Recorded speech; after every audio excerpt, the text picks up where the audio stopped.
আসসালামু আলাইকুম সবাই কেমন আছো আপুরা? আলহামদুলিল্লাহ ভালো আছি আমি। আজকে একটা রাউন্ড ফ্রক বানাবো। এই যে দেখো, এইটা লিলেন কাপড় দিয়ে কাস্টমার আমাকে বানাতে দিয়েছে।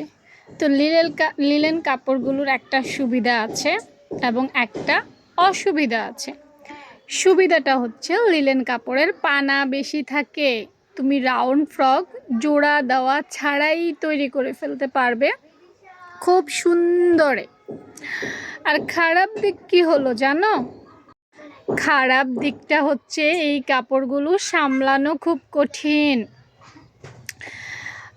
একটু এদিক সেদিক হলেই তোমার জামাটা তেড়া বেঁকা হয়ে যেতে পারে।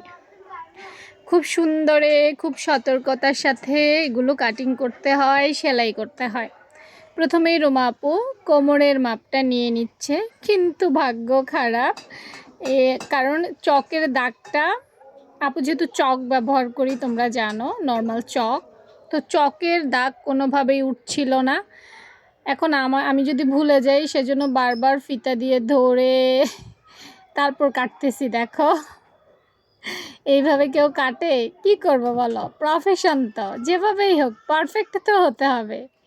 তো ফিতাটা ধরে ধরে রেখে জায়গা মতো তারপর কাটছি, যদি দাগটা ভুলে অন্য দিক দিয়ে চলে যায় সেজন্য। তো ফাইনালি আপুর কাটা হয়ে গেছে। দেখো এভাবে কাটলো, আপুর এটা ঠিক হয়েছে। তারপর একটু ফিনিশিং করে নিলাম। এবার কোমরের অংশটা কেটে নিব। তো আবারও একটু মেপে দেখছি কোমরটাও ঠিক আছে কি না। আপু আসলে যেভাবে কাজ করি একদম কাস্টমারের জন্য, সেটাই তোমাদের সামনে তুলে ধরার চেষ্টা করি, যদি তোমাদের একটু উপকার হয় আর কি। তো নিচের ঘেরের অংশ আপুর কাটা শেষ। পরবর্তী পার্টে আবার তোমরা উপরের পার্টটা কাটিং পেয়ে যাবা। যারা ফলো রাখবা নিয়মিত তারাই আপুর ভিডিও একদম রেগুলার পাবা। ঠিক আছে, তো ভালো থেকো, আল্লাহ হাফেজ।